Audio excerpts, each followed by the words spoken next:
സ്നേഹം, ദിവ്യസ്നേഹം, സ്നേഹം, ദിവ്യസ്നേഹം. അപ്പോസ്തല പ്രവൃത്തികൾ 2-ാം അധ്യായം 42-ാം വാക്യം.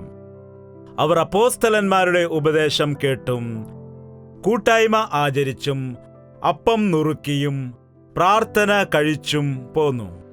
സഭയുടെ അടിസ്ഥാനം എന്താണ്? അപ്പോസ്തലിക ഉപദേശം. രണ്ടാമത്,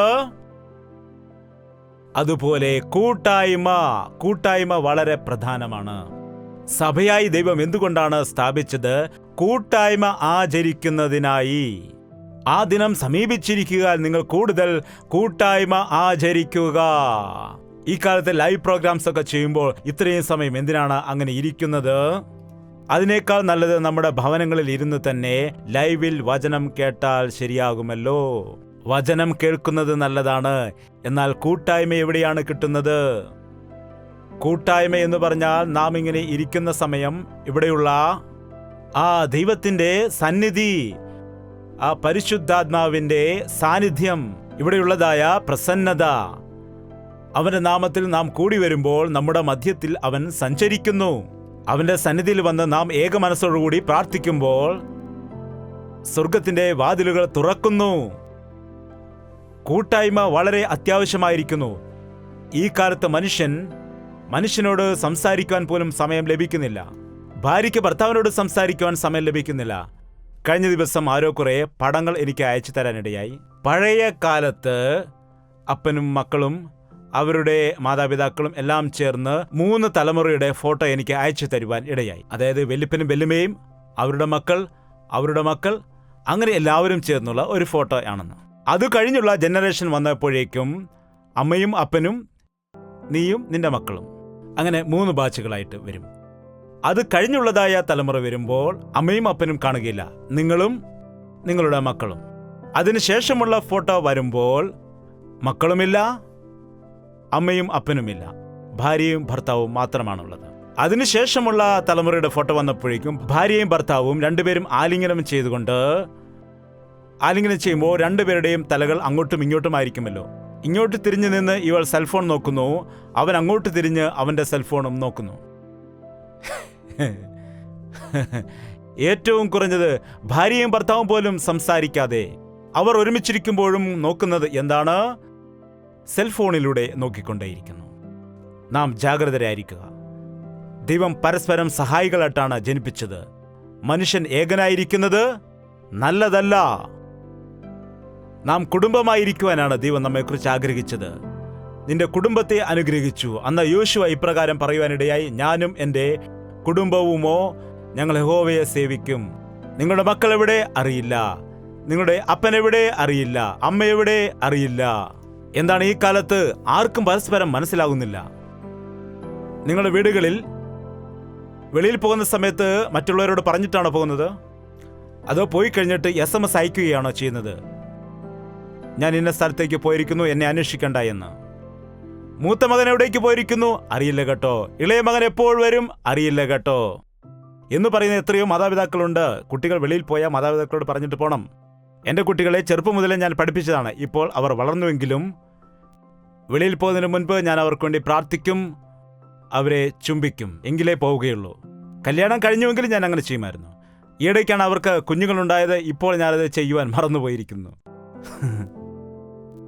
ഡാഡി വെളിയിലേക്ക് പോവുകയാണ്, പ്രാർത്ഥിക്കുക എന്ന് പറഞ്ഞ് ഇപ്പോഴും എനിക്ക് SMS അയക്കാറുണ്ട്. എന്തെങ്കിലും പ്രധാനപ്പെട്ട വിഷയം വന്നാൽ അത് പറയണം. അതാണ് കൂട്ടായ്മ. ഭാര്യയോട് പറയാതെ ഒരുത്തനങ്ങനെ വെളിയിലേക്ക് പോകാനിടയായി. 3 ദിവസമായി ഒരു വിവരമില്ല, എവിടെ പോയെന്ന് അറിയില്ല. ഭാര്യ സങ്കടപ്പെടുകയാണ്, എവിടെ പോയെന്ന് അറിയാതെ. മക്കൾക്കറിയില്ല, ഓഫീസിൽ ആർക്കും അറിയില്ല. അയാൾക്ക് എന്ത് സംഭവിച്ചു കാണുന്നില്ല, എവിടെ പോയെന്നറിയില്ല, എന്ത് സംഭവിച്ചെന്നറിയില്ല. 3-ാമത്തെ ദിവസം മനസ്സിലായി, ആരോ അയാളെ കൊന്ന് വെളിയിൽ കളഞ്ഞുവെന്ന്. അതായത് ഓഫീസിൽ നിന്ന് പണവുമായി പോയ സമയത്ത് ഓഫീസിലുള്ള ഡ്രൈവർ തന്നെ അയാളെ കൊന്ന് കളയുവാനിടയായി. 3 ദിവസം കഴിഞ്ഞാണ് മനസ്സിലായത്. നേരത്തെ പറഞ്ഞിട്ട് പോവുകയായിരുന്നുവെങ്കിൽ, ആദ്യമേ ഫോൺ നമ്പർ കൊടുത്തിരുന്നുവെങ്കിൽ, ആദ്യമേ തന്നെ ഇന്ന സ്ഥലത്തേക്ക് പോവുകയാണ് എന്ന് പറഞ്ഞിരുന്നുവെങ്കിൽ അന്വേഷിക്കുന്നവർക്ക് അദ്ദേഹം എവിടെയായിരുന്നുവെന്ന് എളുപ്പത്തിൽ കണ്ടുപിടിക്കുവാൻ കഴിയുമായിരുന്നു. നാം പറയണം. നാം വെളിയിൽ പോകുന്ന സമയത്ത് വീട്ടിൽ പറഞ്ഞിട്ട് പോകണം. തിരിച്ചു വരുന്ന സമയത്ത് പറയണം. കൂട്ടായ്മ വളരെ പ്രധാനമാണ്. ഞങ്ങളുടെ സഭയിലൊരു രീതിയുണ്ട്. ആരെങ്കിലും വേറൊരു ദേശത്തേക്ക് പോവുകയാണെങ്കിൽ ഉപവാസ പ്രാർത്ഥനയിൽ പറഞ്ഞിട്ട് പ്രാർത്ഥിപ്പിച്ചിട്ടേ പോകാൻ കഴിയൂ. ചിലർ പറയാതെ പോകും. പോയിട്ട് വന്ന് പറയും പിശാച് പിടിച്ചു പ്രാർത്ഥിക്കാൻ എന്നൊക്കെ. എന്താണ് പറയാതെ പോയത്? അല്ലാതെ വളരെ ധൃതിയായിരുന്നു, അതുകൊണ്ട് പോയതാണ്. അങ്ങനെ പോയത് കൊണ്ടല്ലേ, പറയാതെ പോയത് കൊണ്ടല്ലേ ഇങ്ങനെയൊരു അവസ്ഥ വന്നത്. ഞാനിപ്പോൾ എന്താണ് ചെയ്യേണ്ടത്? ഇപ്പോൾ കുറവുണ്ട്. നേരത്തെ ഉദയഗിരി, നെല്ലൂർ ദേശങ്ങളിൽ ഒരുപാട് ഭൂതബാധയുള്ള പ്രദേശങ്ങളായിരുന്നു. നേരത്തെ അത് വലിയ വനമായി കിടന്ന, കാടായി കിടന്ന പ്രദേശമാണ്. അങ്ങനെയുള്ള പ്രദേശത്ത് ദുരാത്മാക്കൾ സഞ്ചരിച്ചു കൊണ്ടിരുന്നു. അവിടെ ആരെങ്കിലും ചെല്ലുകയാണെങ്കിൽ, പ്രാർത്ഥനയോടുകൂടി ദൈവത്തിന് ഹിതമില്ലാതെ ചെല്ലുകയാണ് എങ്കിൽ ദൈവത്തിൻ്റെ കാവൽ നിനക്കുണ്ടായിരിക്കുകയില്ല. നീ നിന്റെ മക്കളെയും കൊണ്ട് പ്രാർത്ഥിച്ചിട്ട് പോവുകയാണെങ്കിൽ ദൈവത്തിൻ്റെ കാവൽ നിനക്കുണ്ടായിരിക്കും. നിന്റെ പ്രാർത്ഥനയുടെ കാവലുണ്ടായിരിക്കും. അതുകൊണ്ട് നാം മനസ്സിലാക്കണം പ്രാർത്ഥനയുടെ ശക്തി എത്ര വലുതാണെന്ന്. ആദിമസഭയിൽ ഉണ്ടായിരുന്നത് വചനവും രണ്ടാമതായി പ്രാർത്ഥനയും. കൂട്ടായ്മയോടൊപ്പം പ്രാർത്ഥനാ കൂട്ടായ്മ ഉണ്ടായിരിക്കണം. ഇന്നുള്ള സഭകളിൽ അടുത്തിരിക്കുന്ന ആൾ ആരാണെന്ന് നമുക്കറിയില്ല. സീറ്റിൽ നിന്ന് ഗേറ്റിലോട്ട്, ഗേറ്റിൽ നിന്ന് സീറ്റിലോട്ട്. എങ്ങനെയാണ് ചർച്ച ചെല്ലുന്ന ആളുകൾ? സീറ്റിൽ നിന്ന് ഗേറ്റിലോട്ട്, ഗേറ്റിൽ നിന്ന് സീറ്റിലോട്ട്. അടുത്തിരിക്കുന്നവർ ആരാണെന്ന് പോലും അറിയില്ല. ഇപ്പുറത്തിരിക്കുന്നവർ ആരാണെന്ന് അറിയില്ല. ആരോടും സംസാരിക്കുവാൻ സമയമില്ല. അത് കൂട്ടായ്മയല്ല. കൂട്ടായ്മയല്ല. ക്രിസ്തുവിന്റെ രക്തത്താൽ കഴുകപ്പെട്ടതായ ബലഹീനനായ സഹോദരൻ മറ്റൊരു സഹോദരനോട് തന്റെ ഹൃദയഭാരങ്ങൾ പറയണം. രണ്ടുപേർ ഒരുമിച്ച് അതിനുവേണ്ടി പ്രാർത്ഥിക്കണം. അവർ രണ്ടുപേരും ഒരുമിച്ച് പ്രാർത്ഥിക്കുമ്പോൾ അവർ പ്രെയർ ഫ്രണ്ട്സുകളാകും. എങ്ങനെയുള്ള ഫ്രണ്ട്സാണ്? മദ്യപാനത്തിന് ഫ്രണ്ട്സ് ഉണ്ട്, മാർക്കറ്റിൽ പോകാൻ ഫ്രണ്ട്സ് ഉണ്ട്, ഷോപ്പിംഗ് ഫ്രണ്ട്സ് ഉണ്ട്. പ്രെയർ ഫ്രണ്ട് ഉണ്ടോ നിങ്ങൾക്ക്? ഒരു പ്രാർത്ഥനാ കൂട്ടുകാരനുണ്ടോ? ഒരു പ്രാർത്ഥനാ കൂട്ടുകാരി ഉണ്ടോ? നിങ്ങൾക്ക് എന്തെങ്കിലും വിഷയമുണ്ടായാൽ ആ സിസ്റ്ററോട് വിളിച്ചു പറയാൻ, സിസ്റ്റർ ആണെങ്കിൽ സിസ്റ്ററിനോട് പറയുക, ബ്രദർ ആണെങ്കിൽ ബ്രദറിനോട് പറയുക. അല്ലാതെ സിസ്റ്ററെന്നും ബ്രദറെന്നും ഒക്കെ പറഞ്ഞ് പ്രശ്നങ്ങൾ ഉണ്ടാക്കാൻ പാടില്ല. ദൈവത്തിന്റെ സന്നിധിയിൽ തെറ്റായ അഭിപ്രായങ്ങൾക്ക് ഇടമുണ്ടാകാൻ പാടില്ല. മോഹത്തോടെ ഒരു സ്ത്രീയെ നോക്കിയാൽ വ്യഭിചാരിയാണെന്നാണ് പറയുന്നത്. മോഹത്തോടെ ഒരു പുരുഷനെ നോക്കിയാൽ വ്യഭിചാരിണിയാണെന്ന് ദൈവവചനം പറയുന്നു. നമ്മുടെ ബന്ധങ്ങൾ പരിശുദ്ധമായി ഇരിക്കേണ്ടതാകുന്നു. ഇത് സഹോദരി സഹോദരങ്ങളെക്കാൾ കൂടുതലുള്ളതായ ക്രിസ്തുവിലുള്ള ബന്ധം ആകുന്നു. നാം ക്രിസ്തുവിന് ഉള്ളവരാകൊണ്ട് അപവാദിക്ക് ഇടം കൊടുക്കരുത്. ദോഷമായി കാണപ്പെടുന്നതിനോട് അകന്നു നിൽക്കുക. ഒരാൺകുട്ടിയും പെൺകുട്ടിയും കൊയറിൽ ഏത് പാട്ട് പാടണമെന്ന് ഡിസ്കസ് ചെയ്യുകയാണെന്ന് വിചാരിക്കുക. കാണുന്നവർ എന്താണ് വിചാരിക്കുന്നത്? കാണുന്നവർക്ക് എന്ത് തോന്നും? ഇവരെന്താണ് ഇവിടെ നിന്നിങ്ങനെ സംസാരിക്കുന്നത്? എന്ത് വിചാരിക്കും? അല്ല, നിങ്ങൾ നല്ലതാണ് സംസാരിക്കുന്നത്. എന്നാൽ കാണുന്ന ആളുകൾക്ക് അത് തെറ്റായി ചിന്തിക്കുവാൻ ഇടയാകും. അതുകൊണ്ടാണ് പറയുന്നത്, ദോഷം വിട്ട് അകന്നു നിൽക്കുക. ആൺകുട്ടി പെൺകുട്ടിയായി, പെൺകുട്ടി ആൺകുട്ടിയുമായിട്ട് അനാവശ്യമായി പെരുമാറുന്ന സ്ഥലമല്ല ദൈവത്തിന്റെ ആലയം. അവർക്കിഷ്ടമുള്ളതുപോലെ പ്രവർത്തിക്കുന്ന സ്ഥലമല്ല ദൈവത്തിന്റെ ആലയം. ദൈവത്തിന്റെ ആലയം വിശുദ്ധമാണ്. ദൈവത്തിന്റെ മന്ദിരം വിശുദ്ധമാകുന്നു. ആരെങ്കിലും ആ മന്ദിരത്തെ നശിപ്പിക്കാൻ ശ്രമിച്ചാൽ ഞാനും അവരെ നശിപ്പിക്കുമെന്ന് ദൈവത്തിന്റെ വചനം നമ്മെ ഓർമ്മിപ്പിക്കുന്നു. വിശുദ്ധിയെ ഈ കാലത്ത് കാത്തു സൂക്ഷിക്കുന്നില്ല. എന്താകുന്നു ദൈവത്തിന്റെ ആലയത്തിന് യോജിച്ചിരിക്കുന്നത്? വിശുദ്ധിയാണ് അവന്റെ ആലയത്തിന് യോജിച്ചിരിക്കുന്നത്. വിശുദ്ധിയുടെ മനോഹരത്വത്തിൽ അവനെ ആരാധിക്കുക. എന്താണ്? വിശുദ്ധ വസ്ത്രാലങ്കാരത്തോടെ അവനെ നിങ്ങൾ ആരാധിക്കുക. യഹോവയുടെ ഭക്തന്മാരെ, നിങ്ങളെ തന്നെ നിങ്ങൾ എന്താണ് പറയുന്നത്? വിശുദ്ധീകരിക്കുക. ആലയത്തിലേക്ക് വരുന്ന ആളുകൾക്കും ഈ ലോകത്തിൽ മറ്റു സ്ഥലങ്ങളിൽ പോകുന്ന ആളുകൾക്കും ഒരുപാട് വ്യത്യാസങ്ങളുണ്ട്. അവരുടെ നോട്ടവും ഭാവവും ഇടപാടുകളും രീതിയും ആചാരവുമെല്ലാം. നമ്മെ കാണുന്നവർക്ക് നമ്മിൽ ക്രിസ്തുവിനെ കാണുവാൻ കഴിയണം. സെന്റ് ഫ്രാൻസിസ് എന്ന ഭക്തൻ ഒരു ദിവസം തന്റെ മഠത്തിലുള്ള എല്ലാവരെയും വിളിച്ചിട്ട്, ബൈബിൾ സ്റ്റുഡൻസിനെ എല്ലാം വിളിച്ച് സുവിശേഷ ഘോഷണ യാത്രയ്ക്ക് പോകാം വരൂ എന്ന് പറഞ്ഞപ്പോൾ അവർ ഡ്രംസും വാദ്യോപകരണങ്ങളും എല്ലാം എടുത്തു വരാനിടയായി. അങ്ങനെ സെന്റ് ഫ്രാൻസിസ് മുൻപിൽ നടന്നുകൊണ്ട് ബാക്കിയുള്ള ആളുകളെല്ലാം പിൻപിൽ നടന്നുകൊണ്ട് മൊത്തം ഒരു സെന്ററിൽ നിന്ന് പുറപ്പെട്ട് മറ്റൊരു സെന്ററിൽ ചെന്നിട്ട് വീണ്ടും പഴയ സ്ഥലത്തേക്ക് വന്ന രീതിയിൽ വന്നതിന് ശേഷം ഒരു ശിഷ്യൻ ഇങ്ങനെ ചോദിച്ചു, നാം സുവിശേഷ യാത്രയ്ക്കാണല്ലോ പോയത്, നമ്മുടെ ദേശമെല്ലാം തിരിഞ്ഞിട്ട് വന്നു, ഒരു സ്ഥലത്ത് പോലും നാം നിന്നില്ല, ഒരു സ്ഥലത്ത് പോലും നാം പാട്ടുപാടിയില്ല, ഒരു സ്ഥലത്ത് പോലും നാം ഡ്രം കൊട്ടിയില്ല. ആർക്കും ഒരു നോട്ടീസ് പോലും നാം കൊടുത്തില്ല. അങ്ങ് പറയുന്നതിന് വേണ്ടി ഞങ്ങൾ കാത്തു നിൽക്കുകയായിരുന്നു. അങ്ങ് പ്രാർത്ഥിച്ച് ധ്യാനിച്ച് പോവുകയായിരുന്നു ഉണ്ടായത്. നമുക്കൊന്നും ചെയ്യുവാൻ കഴിയാതെ തിരിച്ചു വരേണ്ടി വന്നുവല്ലോ എന്ന് പറഞ്ഞു. അപ്പോൾ സെന്റ് ഫ്രാൻസിസ് മറുപടി പറഞ്ഞു, അങ്ങനെയല്ല, എല്ലാവരും നമ്മെ കണ്ടിരിക്കുന്നു എന്ന് പറഞ്ഞു. എല്ലാവരും നമ്മെ കണ്ടിരിക്കുന്നു. എന്താണ് കണ്ടത്? നമ്മുടെ നടപ്പ് കണ്ടു, നമ്മുടെ മുഖത്തിലെ തേജസ് കണ്ടു, നാം നടക്കുന്ന ക്രമം കണ്ടു, നമ്മിലെ ശാന്തത അവർ കാണാനിടയായി. നാം കർത്താവിന്റെ മക്കളാണെന്ന് അവർ തിരിച്ചറിഞ്ഞു. നാം സേവിക്കുന്ന ദൈവം വലിയവനാണെന്ന് അവർ മനസ്സിലാക്കി. നാം ഒന്നും തന്നെ ചെയ്തില്ല. നമ്മൾ നടന്നതായ ആ നടപ്പ് തന്നെ കർത്താവിനെ മഹത്വപ്പെടുത്തി. അങ്ങനെയുള്ള ആത്മീയതയാണ് ഇന്ന് നമുക്ക് ആവശ്യമായിരിക്കുന്നത്. നാം വെറുതെ വിളിച്ചു പറഞ്ഞിട്ട് പ്രകടിപ്പിക്കേണ്ട കാര്യമല്ല. നമ്മളെ കാണുന്ന ആളുകൾ, നിന്നെ കാണുന്നവർക്ക് നിന്നിലെ ക്രിസ്തുവിനെ കാണുവാൻ കഴിയണം. നിന്നെ കേൾക്കുന്ന ആളുകൾക്ക് നിന്നിലെ ക്രിസ്തുവിന്റെ വാക്ക് കേൾക്കാൻ കഴിയണം. നിന്റെ ചുറ്റുമുള്ള ആളുകൾക്ക് ദൈവം നിന്റെ കൂടെയുണ്ടെന്ന് മനസ്സിലാക്കാൻ കഴിയണം. അതാണ് ക്രിസ്തീയ ജീവിതം. അതാണ് ഈ കാലത്തെ സഭകൾക്ക് ഒരു ആകർഷണീയമായ, ഒരു മനോഹരമായ, ഒരു കാന്തത്തിനെ പോലെ. ലോകം മുഴുവൻ, നിങ്ങൾ രാത്രിയിൽ ചെറിയ പ്രാണികളെ കണ്ടിട്ടില്ലേ? ലൈറ്റ് ഓൺ ചെയ്ത സമയത്ത് എവിടെ നിന്ന് അറിയത്തില്ല, ആ പ്രാണികളെല്ലാം പറന്നു വരുവാൻ ഇടയാകും. എവിടെയുണ്ടെന്ന് അറിയാൻ കഴിയില്ല. മീറ്റിംഗ് തുടങ്ങുന്ന സമയത്ത്, അല്ലെങ്കിൽ ഗ്രാമങ്ങളിൽ മീറ്റിംഗ് നടത്തുന്ന സമയത്ത് ലൈറ്റ് ഇട്ടാൽ ഉടൻ തന്നെ ആയിരക്കണക്കിന് പ്രാണികൾ വരാനിടയാകും. അത് വന്നിട്ട് ലൈറ്റ് ചുറ്റും ഇങ്ങനെ പറന്നുകൊണ്ടേയിരിക്കും. ലൈറ്റ് ചുറ്റും പറക്കും. അതെങ്ങനെയാണ് ഇത് കണ്ടത്? എവിടെ നിന്നാണ് വന്നത്? ഇത്രയും പ്രാണികൾ എവിടെ നിന്ന് വന്നൊന്നും അറിയാൻ കഴിയില്ല. നാം ദൈവത്തിന്റെ മക്കളാകുന്നു എങ്കിൽ നമ്മിൽ ഉള്ളതായ വെളിച്ചം, നമ്മിൽ ഉള്ളതായ ആകർഷണീയത നമ്മുടെ ചുറ്റുമുള്ള ആളുകളെ കർത്താവിലേക്ക് കൊണ്ടുവരാനിടയാകും. കൂട്ടായ്മയോടെ ഒരുമിച്ച് പ്രാർത്ഥിക്കുന്നതായ സഭ അനുഗ്രഹിക്കപ്പെടുവാനിടയാകും. 2 പേർ കരങ്ങൾ കോർത്തി പ്രാർത്ഥിക്കുന്നത്, 3 പേർ കരങ്ങൾ കോർത്ത് പിടിച്ച് പ്രാർത്ഥിക്കുന്നത്, കരങ്ങൾ ഉയർത്തി പ്രാർത്ഥിക്കുന്നത്, ഐക്യതയോടുകൂടി പ്രാർത്ഥിക്കുന്നത്, 2-3 പേർ ഐക്യമത്യപ്പെട്ട് പ്രാർത്ഥിക്കുമ്പോൾ നിങ്ങൾ ഭൂമിയിൽ ബന്ധിക്കുന്നൊക്കെയും സ്വർഗത്തിൽ ബന്ധിക്കപ്പെട്ടിരിക്കും. നിങ്ങൾ ഭൂമിയിൽ അഴിക്കുന്നത് സ്വർഗത്തിലും അഴിയപ്പെട്ടിരിക്കുമെന്ന് പറയുന്നു. ഭാര്യയും ഭർത്താവും ഒരുമിച്ച് പ്രാർത്ഥിക്കുന്ന സമയത്ത് കുടുംബത്തിൽ അനുഗ്രഹം ഉണ്ടാകാനിടയാകും. ഭാര്യയും ഭർത്താവും മക്കളും ഒരുമിച്ച് കുടുംബത്തിൽ പ്രാർത്ഥിക്കുമ്പോൾ നിങ്ങളുടെ കുടുംബത്തിൽ പിശാചിന്റെ തന്ത്രങ്ങളെല്ലാം അഴിയാനിടയാകും. നിങ്ങളുടെ ജീവിതത്തിൽ അനുഗ്രഹം ഉണ്ടാകാൻ ഇടയാകും. സഭ പ്രാർത്ഥിച്ചാൽ എന്താണ് ഉണ്ടാകുന്നത്? യാക്കോബിന്റെ തല ഹെരോദാവ് വെട്ടിക്കളയുവാൻ ഇടയായി. അത് യഹൂദന്മാർക്ക് പ്രസാദമായി എന്ന് കണ്ടപ്പോൾ പത്രോസിനെയും അവർ അങ്ങനെ തന്നെ ചെയ്യുവാൻ വേണ്ടി പിടിച്ചു. അന്ന് പെസഹാ ദിനമായതിനാൽ അന്ന് ചെയ്യുവാൻ കഴിയാതെ പിറ്റേ ദിവസം തലവെട്ടാം എന്ന് പറഞ്ഞിട്ട് അവനെ കാരാഗൃഹത്തിൽ അടച്ചു. പത്രോസിനെ തടവിലാക്കിയപ്പോൾ സഭ എന്താണ് ചെയ്തത്?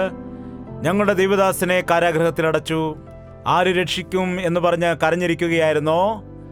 പത്രോസിനെ കാരാഗൃഹത്തിൽ അടച്ചപ്പോൾ സഭ എല്ലാം ഒരു സ്ഥലത്ത് കൂടി ഇരുന്നു കൊണ്ട് വളരെ ശ്രദ്ധയോടെ, ദൈവദാസനെ ഇല്ലാതിരുന്നിട്ടും സഭയിലെ ആളുകൾ എല്ലാവരും കൂടിയിരുന്ന് വളരെ ശ്രദ്ധയോടുകൂടി പ്രാർത്ഥിക്കാനിടയായി.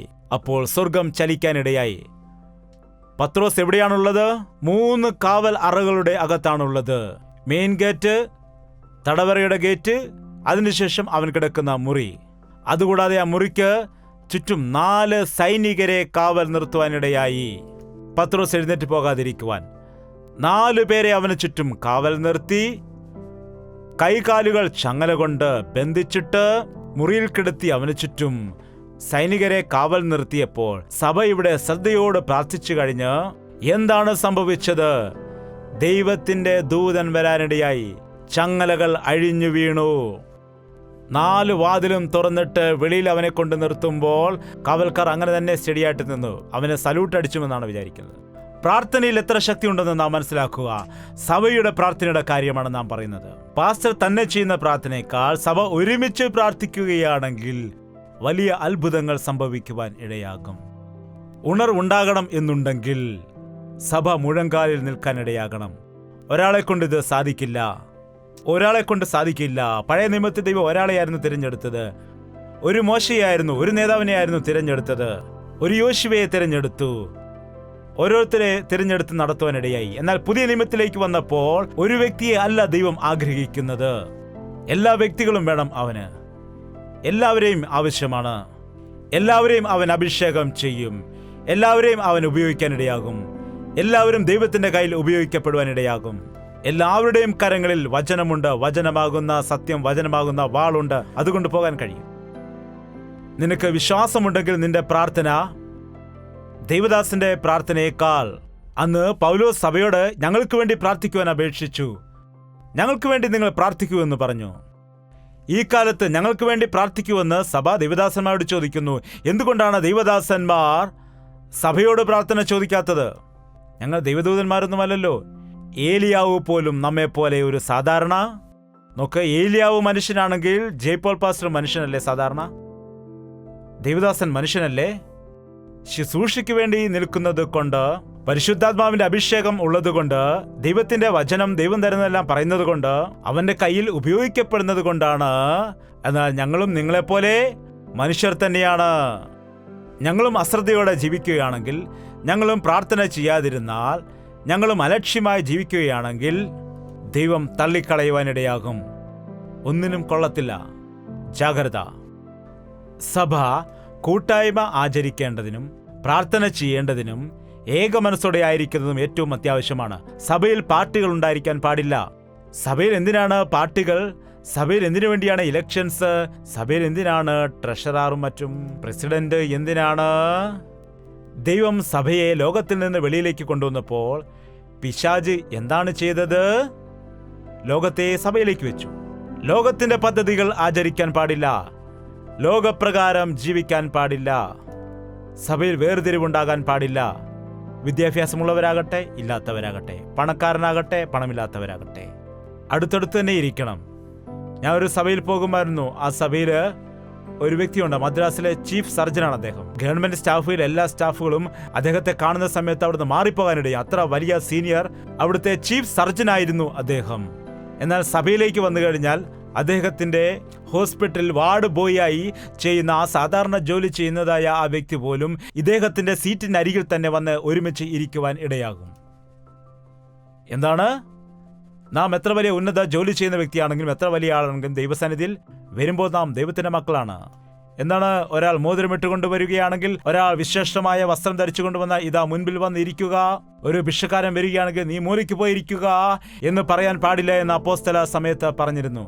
എന്നാൽ ഈ കാലത്തെ സഭകളിൽ അതാണ് അവസ്ഥ. പ്രസംഗിച്ചുകൊണ്ടിരിക്കുന്ന സമയത്ത് ഏതെങ്കിലും പ്രധാന വ്യക്തികൾ, അധികാരികൾ വന്നാൽ ദൈവദാസൻ പ്രസംഗം അവിടെ അവസാനിപ്പിക്കും. MLA വരികയാണെങ്കിൽ വരൂ MLA എന്ന് പറഞ്ഞ് ദൈവദാസൻ പ്രസംഗം അവസാനിപ്പിക്കും.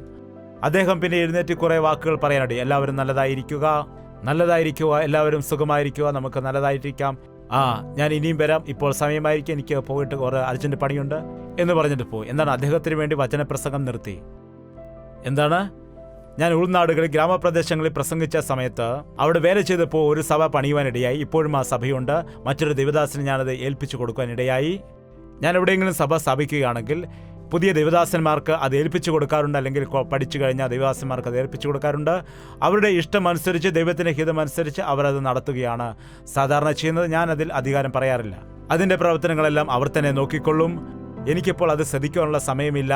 എനിക്ക് ഒരുപാട് കാര്യങ്ങൾ ചെയ്യേണ്ടതായിട്ടുണ്ട്. അതുകൊണ്ട് പിന്തിരിഞ്ഞു നോക്കാനുള്ള സമയം അല്ല ഇപ്പോൾ. അതുകൊണ്ട് ഞാൻ മുൻപോട്ട് പോകുന്നു. കഴിഞ്ഞ ദിവസം ആരാധന മധ്യ ഒരു സ്ത്രീ വരാനിടയായി.